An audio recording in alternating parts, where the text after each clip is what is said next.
अंतरराष्ट्रीय युवा विद्वान, जैन दर्शन में यूनिवर्सिटी टॉप व गोल्ड मेडलिस्ट, जैन सिद्धांत एवं न्याय विषयों को सरलता से समझाने वाले, यूएसए, इंग्लैंड, ऑस्ट्रेलिया आदि अनेक देशों में जैन धर्म की महती प्रभावना करने वाले, पंडित टोडरमल पुरस्कार, युवा विद्वत रत्न आदि अनेक पुरस्कारों से सम्मानित मूर्धन्य विद्वान डॉक्टर संजीव कुमार गोधा जयपुर द्वारा जानिए धर्म का मर्म। इस कार्यक्रम के पुण्यार्जक हैं श्रीमती कुसुम जितेंद्र जी सेठी, संचिता समकित समग्र सेठी परिवार, इंदौर।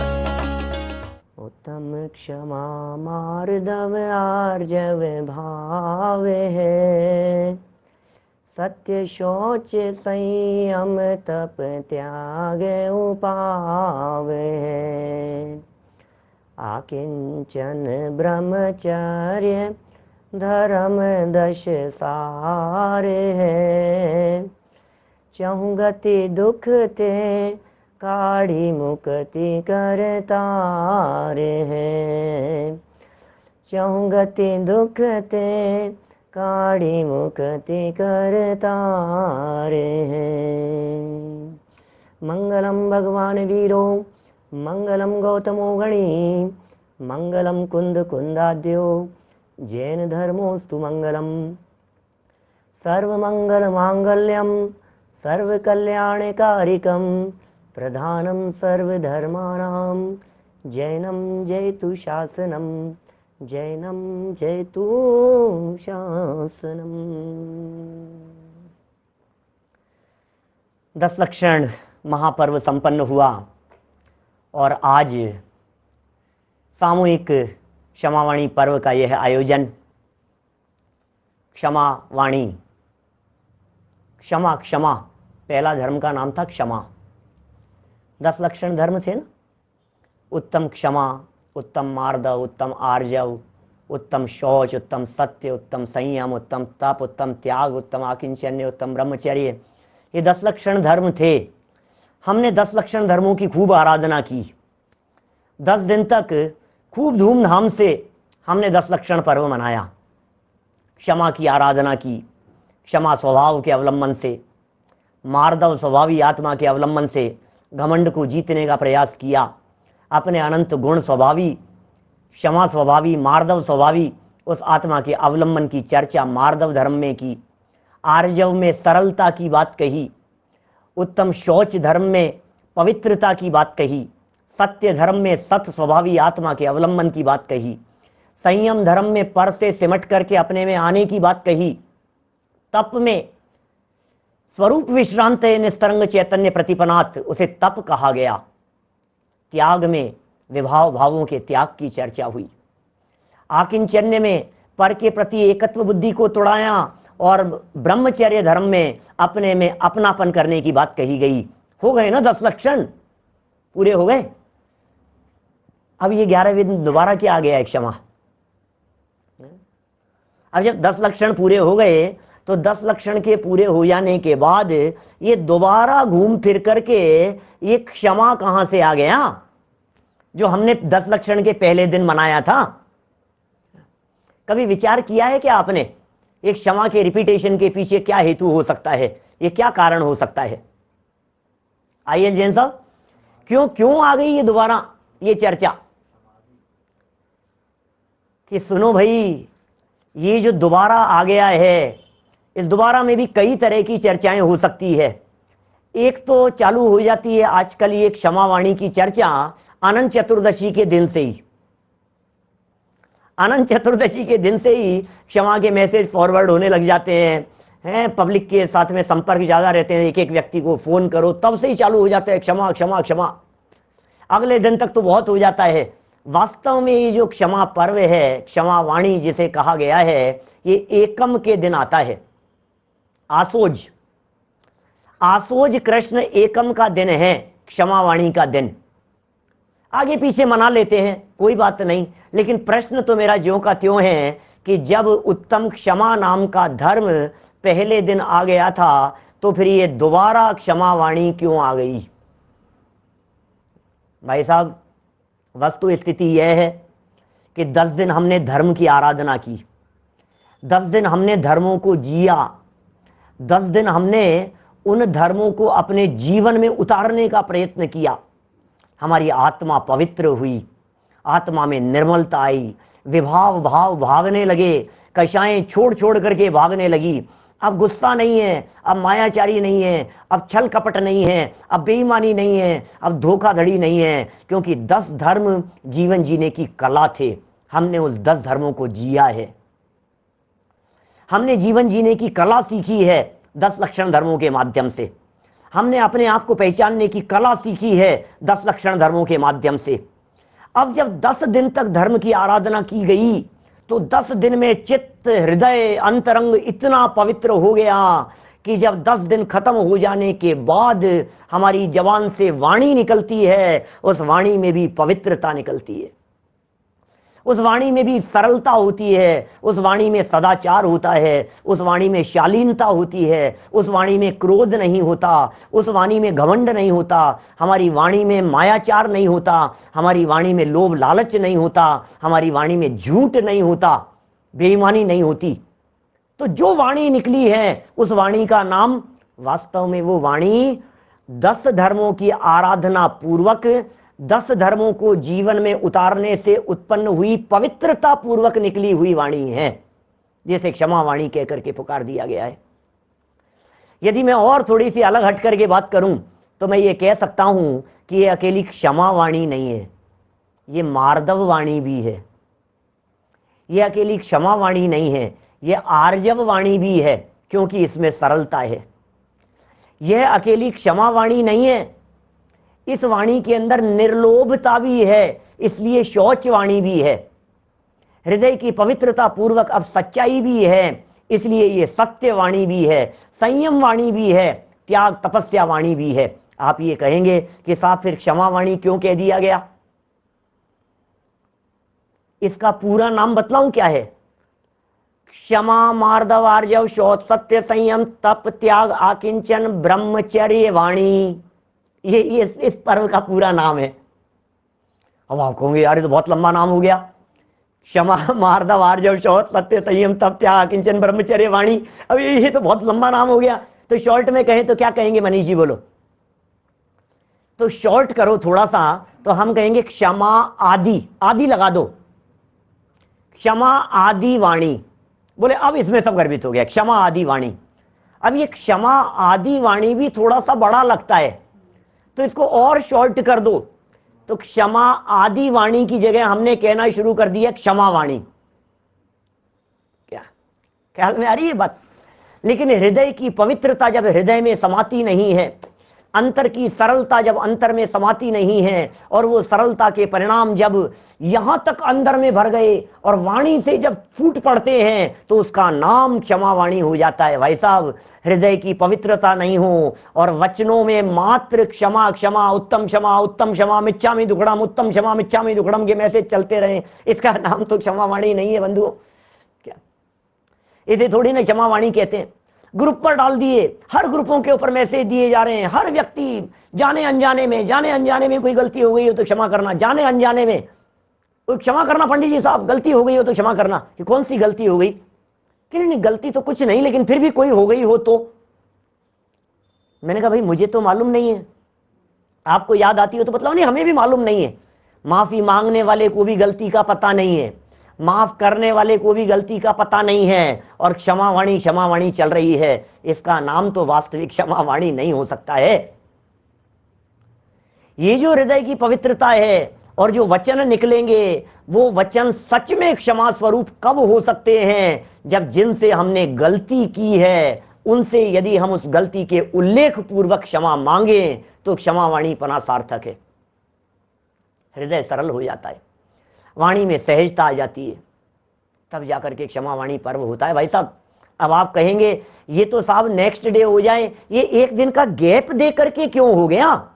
ये भी तो प्रश्न है ना भाई। 10 लक्षण धर्म 14 के दिन खत्म हो गए, तो पूनम के दिन क्षमा वाणी मना लो, ये एकम का क्या चक्कर हो गया? तो बात ऐसी है, अभी चतुर्दशी के बाद पूर्णिमा तक तो 16 कारण पर्व चल रहे हैं। अभी चतुर्दशी के बाद पूर्णिमा तक तो रत्नत्रय का तेला चल रहा है, रत्नत्रय पर्व चल रहे हैं। 13, 14 और पूनम 3 दिन का होता है ना रत्नत्रय का तेला। तो अभी तो पर्व दूसरा चल रहा है और पर्व की पूर्णता हो जाने के बाद हमारे यहाँ यह विधान है जनागम में कि सबसे क्षमा मांगी जाती है। पर्व की पूर्णता, आराधना की पूर्णता हो जाने के बाद देवगुरु धर्म की साक्षी में हमें क्षमा मांगनी चाहिए कि हमारी आराधना में यदि किसी तरह का कोई दोष लगा हो तो हम उसके लिए क्षमा मांगते हैं देवगुरु धर्म की साक्षी में। अभी तो व्रत चल रहा है पूनम के दिन तक। तो आप विधान करते हैं तो क्या करते हैं? अंतिम दिन शांति यज्ञ करते हैं कि नहीं करते हैं? रोजाना पूजन करते हैं तो अंत में क्या करते हैं? बोलो। बिन जाने वा जान के रही टूट जो कोय, ये क्या है? क्या लघुदी तथा प्रमाद ते शब्द अर्थ की भूल, ये क्या चीज है? ये बोलिए। पूजन में जो कुछ भी कहा गया मेरे से क्षमा मांग लेते हैं हम अंत में। कब मांगते हैं भाई साहब? ये जो विसर्जन है, इस विसर्जन को शुरू में बोल लो ना। शुरू में नहीं बोला जा सकता है। आप इस विसर्जन को एक पूजन करने के बाद बोल लो। नहीं नहीं नहीं, सबसे लास्ट में जो हमने विनय पाठ से लेकर के और शुरू से लेकर के हमने पूजा पीठिका ली, फिर उसके बाद में जो भी हमने तीर्थंकरों को अर्घ चढ़ाए, फिर अलग अलग पूजाएं की, देव सदगुरु की पूजन आदि से लेकर के, और अंत में महाअर्घ चढ़ा दिया। उसके बाद में शांति पाठ बोलते हुए, शांति पाठ में भी बिल्कुल नीचे जाकर के अंत में जाकर के कहेंगे जो कहा गया हो उसके लिए क्षमा। अभी तो 16 कारण के व्रत चल रहे हैं, अभी 10 लक्षण की आराधना हुई है, अभी तो हमने रत्नत्रय का तेला किया है। तो इसका जब पारणा किया जाएगा, रत्नत्रय के तेले का पारणा कौन से दिन होगा भाई साहब? चांदीवाल जी साहब बोलो, कौन से एकम के दिन होगा पारणा? क्या?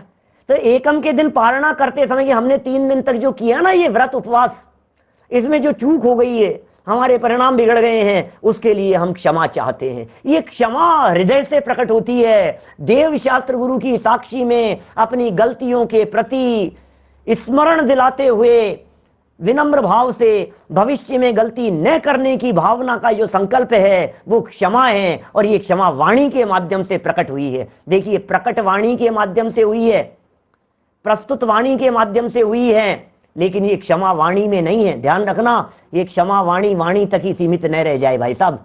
ऐसा ही हो गया है आज हमारी ये क्षमा वाणी वाणी तक सीमित होकर के रह गई है। भैया, हमारे आचार्य ने तो क्षमा उस लेवल पर जाकर के मांगी है। कौन सी?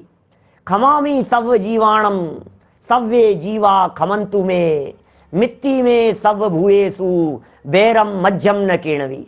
ये गाथा किसने नहीं पढ़ी है?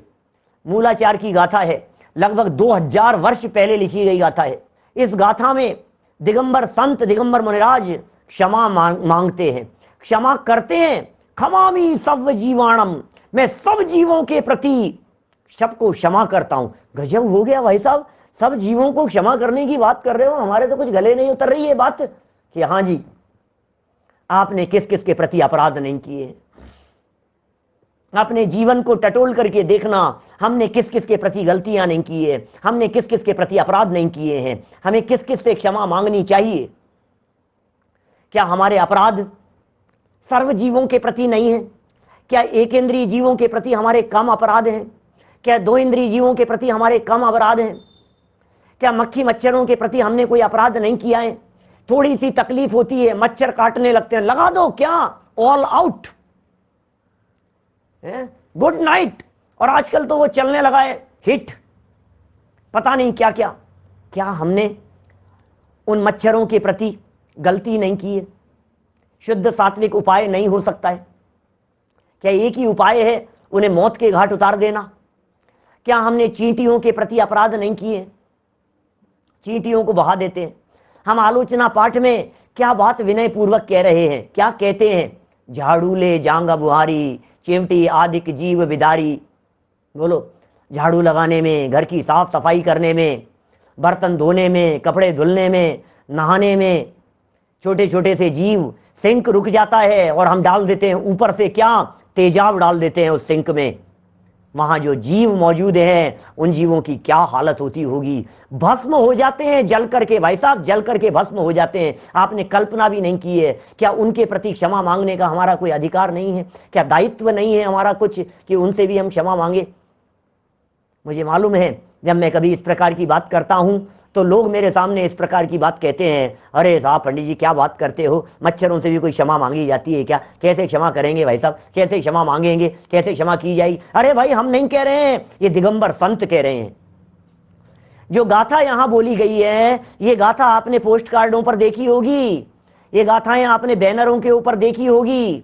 ये दिगंबर समाज के क्षमावाणी का कार्यक्रम हो और ये गाथा नहीं दिखाई देवे, ऐसा होता नहीं है। खमामी सव्य जीवाणम सव्य जीवा खमंतु में, मैं सब जीवों को क्षमा करता हूं। आप करते हैं सब जीवों को क्षमा? बोलिए। सब जीवों को क्षमा करता हूं कि हां, कैसे क्षमा करता हूं कि क्षमा करना इसमें हृदय की पवित्रता हुआ करती है। बोलो। क्षमा करने में सरलता चाहिए, क्षमा करने में विनम्रता। विनम्रता मान कषाय के अभाव में है, विनम्रता। और ये जो क्रोध के अभाव में सरलता है, ये क्रोध के अभाव में क्षमा करना और क्षमा मांगना। मैं आपसे पूछता हूं, आपने इस क्षमावाणी के प्रसंग पर किसी व्यक्ति को ऐसा शब्द भेजा क्या कि मैं तुम्हें क्षमा करता हूं? या आपने सबसे यही कहा क्षमा मांगता हूं, क्षमा मांगता हूं, क्षमा मांगता हूं, क्षमा करना, मिच्छामि दुक्कडम, मिच्छामि दुक्कडम, मेरे द्वारा किया गया दुष्कृत्य मिथ्या हो जाए। आपने सबको यही कहा है ना? दिल पर हाथ रख करके बतलाओ, क्षमावाणी पर्व के प्रसंग पर जितने मैसेज आपके द्वारा दिए गए हैं उन सारे मैसेजेस में क्या बात लिखी गई है? मेरे से कोई गलती हो गई हो तो माफ करना, मेरे से कोई गलती हो गई हो तो क्षमा करना। आप क्षमावाणी मना रहे हैं कि मार्दववाणी मना रहे हैं? नहीं समझे होंगे, मैं समझाता हूं। क्षमा करना और क्षमा मांगना ये दोनों अलग अलग चीज है। क्षमा करने से क्रोध कषाय रोकती है। गुस्सा इतना तेज है, नहीं करूंगा क्षमा, नालायक है, दुष्ट है, चले जा यहां से, निकल जा मेरी आंखों के सामने से। क्या कह रहा है भैया? माफ नहीं करूंगा मैं तुझे, गुस्सा इतना तेज है। और घमंड इतना तेज हो तो कहता है मैं माफी नहीं मांगूंगा। मैं क्यों मांगू? वो आए मेरे पास में माफी मांगने के लिए, मैं क्यों झुकूं उसके आगे, मैं क्यों हाथ जोड़ूं उसके आगे, मैं क्यों सॉरी बोलूंगा उसको? क्या कह रहा है? क्षमा मांगने से मान कषाय रोकती है और क्षमा करने से क्रोध कषाय रोकती है। अब बोलो, यदि आप ये समझते हैं कि क्षमावाणी क्रोध के अभाव में है तो आपको क्षमा मांगना नहीं, क्षमा करना चाहिए। नहीं ख्याल में आई बात आपको? क्षमा मांगने में तो विनम्रता है, क्षमा मांगने में तो झुकना है, और झुकने में मान कषाय का अभाव होता है। झुकने से घमंड रोकता है। हमने क्षमा मांगी हाथ जोड़ करके तो क्या किया हमने? मांग करके अपनी मान कषाय को जीता है। लेकिन जब हम कहते हैं हमने तुम्हें क्षमा किया तो हमने क्रोध को जीता है। हमारे यहां जिनागम में कहते हैं, क्षमा मांगने वाले से क्षमा करने वाला बड़ा होता है। क्षमा मांगने वाले से क्षमा करने वाला महान होता है। इसलिए हमारे दिगंबर संत क्षमा करने के मांगने के पहले क्षमा करते हैं। हमने क्षमा किया, हे मच्छरों तुमने हमें आकर के काटा तो हम भी तुम्हारे प्रति रंच मात्र भी दुश्मनी का भाव नहीं रखते हैं, हम तुम्हें क्षमा करते हैं। हे चींटियों, हे कॉकरोच, तुम हमारे ऊपर चढ़ गए और तुमने हमें तकलीफ दी, हम तुम्हें यह कहते हैं, हम तुम्हें क्षमा करते हैं। किसी व्यक्ति ने हमारे को गाली दी, हम उसे क्षमा करते हैं। देखिए क्षमा करने में हृदय कितना पवित्र हो जाता है, क्षमा करने में हृदय कितना हल्का हो जाता है। कि साहब हम भी क्षमा करने के लिए तैयार हैं पंडित जी, लेकिन सामने वाला आकर के मांगे तो सही। सामने वाला आकर के क्षमा नहीं मांगेगा तो हम क्षमा करेंगे किसको? जैन परंपरा यह कहती है, जैन शासन यह कहता है, क्षमा मांगना और क्षमा करना ये दोनों स्वाधीन क्रिया है। इसमें परतंत्रता का काम नहीं है, इसमें पराधीनता नहीं है। भाई साहब आप इस गलत फहमी में मत रहना कि सामने वाला आकर के क्षमा नहीं मांगेगा तो हम क्षमा कैसे करेंगे। भैया क्षमा तो आत्मा का धर्म है, कोई व्यक्ति यदि मुझसे आकर के क्षमा नहीं मांगे तो मेरे तो क्षमा धर्म होगा ही नहीं, मैं क्या करूं। और सामने वाले ने आकर के मुझसे क्षमा नहीं मांगी तब तो मैं मोक्ष मार्ग में कदम ही नहीं रख पाऊंगा।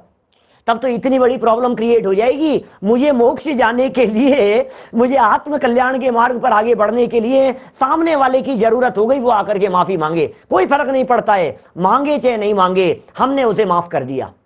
हमारे हृदय में उसके प्रति वैर भाव नहीं है। कब कब मांगना चाहिए माफी, कब कर देना चाहिए क्षमा, कब करना चाहिए भाई साहब, बोलिए क्या लगता है आपको, कब करें? कि नहीं सब क्षमावाणी का दिन आएगा तो करेंगे, क्षमावाणी का दिन आएगा तो मांगेंगे। क्या जिस दिन क्षमावाणी होगी, बढ़ जाते हैं जी साहब हैं, उस दिन करेंगे हम, जिस दिन क्षमावाणी होगी।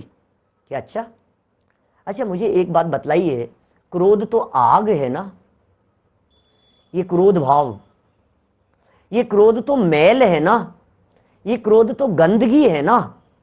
आपके कपड़ों के ऊपर दाग यदि लग जाता है तो हमारा प्रश्न यह है, आप उसे कब धोते हैं? 3 दिन बाद के 5 दिन बाद, 7 दिन बाद के महीने भर बाद के 6 महीने बाद? बोलिए। भोजन करते करते यदि कोई सब्जी या चाय या कॉफी आपके कुर्ते पर, आपके सूट पर, आपकी शर्ट पर धुल गई है तो आप कितनी देर का इंतजार करेंगे, ये बताइए। सब्जी गिर गई कपड़ों के ऊपर, अब कितनी देर बाद में धोना भाई साहब, कितनी देर बाद में? अरे यार भोजन तो कर लो शांति से, बाद में कर लेना साफ। नहीं नहीं नहीं भैया, क्यों, क्या हुआ? दाग रह जाएगा निशान नहीं छूटेगा। तुरंत तुरंत धो देने लायक है, तुरंत उठ जाओ, उसी समय उठ करके ये क्या कर रहे हो आप? खाना तो खा, नहीं नहीं नहीं, पहले पहले पहले साफ, पहले साफ। जितनी देर तक वो दाग रह गया, जितना लंबे समय तक कपड़े के ऊपर टिका रहा, उतना दाग गहरा हो जाता है। यही बात हम यहां बतलाना चाह रहे हैं। आपके अंदर में कषाय भाव का यदि दाग लग गया है तो जितना जल्दी धुल जाए उतना अच्छा है। यदि ये दाग, धब्बा और निशान ज्यादा लंबे समय तक रह गया तो आपको मालूम है ये वर्तमान भव नहीं, जन्म जन्मांतरों को बिगाड़ देगा। जन्म जन्मांतर बिगड़ जाते हैं भाई साहब, जन्म जन्मांतर बिगड़ जाते हैं। आपको पता है ये कषाय भाव यदि 6 महीने से ज्यादा टिक जाता है, गुस्से का भाव, नाराजगी, छल का भाव यदि ये 6 महीने से ज्यादा टिक जाता है तो उसे हमारे शास्त्रों में अनंतानुबंधी कह करके पुकारा है, अनंत संसार का कारण बन जाती है। उसे बैर कह करके पुकारा गया है। क्या बैर हो गया है, वो दुश्मनी हो गई है वो। और फिर 10-10 भाव तक भुगतते रहना, झगड़ते रहना, मनमुटाव करते रहना, ऐसा हो जाता है। इतिहास गवाह है इस बात का। कमट मरुभूति को उठाकर, अरे जहां जहां उठा करके देखो आप, प्रसंग मिल जाएंगे ऐसे। 3-3 दिन तक शालिनी खाती रही, बाघ ने अपने डाढ़ का घास बना लिया। सुकुमाल मुनिराज को देखो, सुकौशल मुनिराज को देखो, प्राचीन इतिहास उठा करके देखो, अपना जैनों का प्रथमानुयोग उठा करके देखो, कहानी किससे उठा करके देखो, क्या हो रहा है। ये जो बैर बांध लिया गया है 10-10 जन्मों तक चलता चला जाता है, 10-10 भवों तक वो कमट अपने अंदर की कुंठा को मिटा नहीं सका। क्या किया पार्श्वनाथ भगवान ने?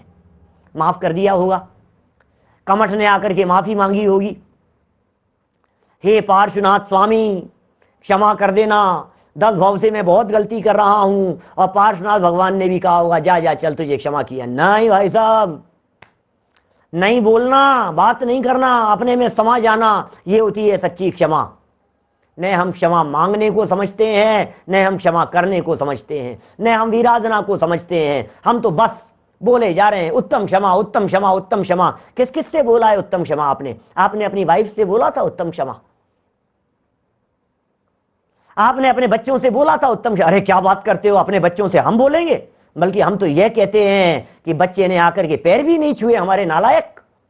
क्षमावाणी के दिन तो कम से कम आके पैर छू लेता, माफी मांग लेता। क्यों? गलतियां बच्चों ने की है, गलतियां बच्चों से ही होती है, गलतियां बड़ों से नहीं होती है। गलती करने वाले को क्षमा नहीं मांगनी चाहिए। भाई साहब, क्षमा मांगने से हम नीचे नहीं हो जाते हैं, बल्कि क्षमा मांग करके हमने उसके ऊपर उपकार नहीं किया है, क्षमा मांग करके हमने अपने आप के ऊपर उपकार किया है। क्या बात कर रहे हो? क्षमा मांग करके अपने आप के ऊपर, हां जी, अपने आप के ऊपर उपकार किया है आपने, अपनी कषाय भाव को धो करके, उसके ऊपर नहीं, अपने आप के ऊपर। अपनी भलाई है उसमें। मांगिए माफी, करिए एक बार, आसान काम नहीं है। मान के अभाव में घमंड पर ठेस लगती है, स्वाभिमान को ठेस लगती हुई दिखाई देती है। क्या आप मांग सकते हैं क्षमा बच्चे से? कभी डांटा नहीं है आपने उसको, कभी आपने जवाब नहीं दिया उसको, कभी डांट दिया, फटकार दिया, रोज तो चिल्लाते हो उसके ऊपर, क्यों? उसके प्रति क्षमा मांगने का अधिकार नहीं बनता है हमारा? बच्चों के प्रति करुणा भाव नहीं होता है, नौकरों के प्रति। अब आपको लगेगा यार अभी तक तो परिवार की बात कर रहे थे, अब सर्वेंट तक पहुंच गए, आप समझते क्या हो पंडित जी आप? क्यों? वो इंसान नहीं है क्या? हमारे यहां आचार्य देव जब चींटी, मक्खी, मच्छर, कीड़े मकोड़ों से क्षमा मांगने की बात कर सकते हैं, तो हम क्या मनुष्य गति के जीव सर्वेंट से क्षमा नहीं मांग सकते? हम अपने क्लाइंट से क्षमा नहीं मांग सकते? हम अपने ऑफिस के कर्मचारियों से क्षमा नहीं मांग सकते? भैया 10 लक्षण पर्व मनाया है, हमारे आस पड़ोस वालों को लगना चाहिए कि इन्होंने कोई पर्व मनाया है। मैं कहता हूं कभी कभी, होली मनाई है आपने? होली खेली है कभी? बोलो, कभी खेली होगी? खेली नहीं होगी तो खेलने वालों को देखा होगा। कितने समय के लिए खेली जाती है? कितने समय के लिए खेली जाती है बोलो होली? 2 दिन के लिए? 5 दिन? कितने दिन चलेगी? 1 दिन। 1 दिन खेल रहे हैं। अच्छा 1 दिन 24 घंटे चलती होगी? 24 घंटे का आएगी, 12 घंटे चलती? नहीं नहीं भाई साहब, मुश्किल से 2 घंटे, सिर्फ 2 घंटे। सुनो, अब मेरी बात सुनना थोड़ी ध्यान से। 2 घंटे किसी व्यक्ति ने होली खेली हो तो दूसरे दिन उसे देख करके आप पहचान लेते हैं या नहीं कि इसने होली खेली थी? उसके नाक के आसपास में, उसके कान के आसपास में, इधर उधर नाखूनों के पीछे कहीं ना कहीं उसके कुछ ना कुछ कलर, ऐसा ऐसा निशान दिखता है कि नहीं? आपकी पकड़ में आता है ना इस व्यक्ति ने होली खेली थी, आप पहचान लेते हैं ना। 2 घंटे होली खेली और दूसरे दिन पकड़ लिया आपने कि इसने होली खेली है।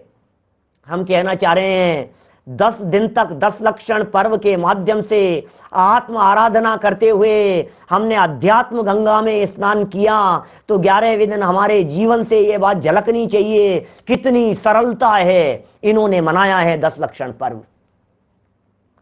हमारे पड़ोसी ये कहें यार 10 लक्षण धर्म तो इन्होंने बनाया है, इनका तो जीवन बदल गया। उत्तम क्षमा धर्म की आराधना की, उत्तम मार्दव धर्म की आराधना की, आर्जव धर्म, शौच धर्म, सत्य, संयम, त्याग, तपस्या, ये सब करने के बाद में अंदर से जीवन ऐसा पवित्र हो गया है, इतनी हृदय की क्लियरिटी में क्रिस्टल क्लियर जैसा दिल हो जाना चाहिए आपका, हृदय इतना ऐसा हो जाना चाहिए सरल। 10 दिनों से जो आराधना कर रहे थे वो आराधना आज हमारे जीवन से टपकनी चाहिए, जीवन से दिखाई देनी चाहिए। कभी कभी मैं ऐसा कहता हूं, 10 दिन बाद में जब मैं लोगों को देखता हूं 11वें दिन चाट पकौड़ी वाले, खोमचे वाले के यहां जाकर के टूट पड़ते हैं, ऐसे लगता है 10 दिन का बंधन आज मुक्त हो गए, और कहते हैं भैया आज तो वो जो प्लेट है ना, क्या एक ने डबल प्लेट लगाना यार, आज तो बहुत दिन में खा रहा हूं आज तो। क्यों भैया, क्या हो गया? 10 दिन जो आपने त्याग किया था वो अच्छा जान करके किया था कि खराब जान करके किया था? 10 दिन जो संयम में जीवन बिताया था, 10 दिन जो आपने बाजार का त्याग किया था, 10 दिन जो आपने रात्रि भोजन त्याग किया था, 10 दिन जो आपने आलू प्याज जमीकंद का त्याग किया था, 10 दिन जो आपने अपनी जीवन शैली को जिस तरह का बनाया था, अब 11वें दिन वो अच्छी है कि खराब है? 11वें दिन पलट क्यों गई? यदि 10 दिन आपको वो लाइफ स्टाइल अच्छी लगी हो तो 11वें दिन क्यों नहीं अपना ली जाए? अपनानी चाहिए। और क्या किया जाना चाहिए? धुल जानी चाहिए अपनी नाराजगी। हमारे काम करने वाले कर्मचारियों को ये लगना चाहिए कि बाबूजी 10 लक्षण पर्व मना करके आए हैं। घर में काम करने वाले सर्वेंट, नौकर, चपरासी, सबको ये लगना चाहिए कि इन्होंने 10 लक्षण पर्व मनाए हैं। ओह, आस पड़ोस वालों को लगना चाहिए शर्मा जी हैं, हिंदू हैं, ब्राह्मण हैं, मुसलमान हैं, हमारे संपर्क में आने वाले हर व्यक्ति को 11वें दिन ये लगना चाहिए यार इनका जीवन तो बहुत बदल गया है। 10 दिन तक हमने विद्वानों के प्रवचन सुने, 10 दिन तक हमने व्रत किए, 10 दिन तक हमने उपवास किए, उसका फल क्या निकलना चाहिए 11वें दिन? नहीं झलकना चाहिए जीवन से। घड़ा भरा हुआ होता है, बाहर में उसके नमी झलकती है। अंदर में आराधना की है तो वह आराधना जीवन से नहीं दिखाई देगी, नहीं दिखनी चाहिए वो कि ऊपर ऊपर ही है। अरे नहीं भाई साहब, मत मांगो क्षमा, हमें क्या फर्क पड़ता है, घर तोड़ लेना और क्या करोगे।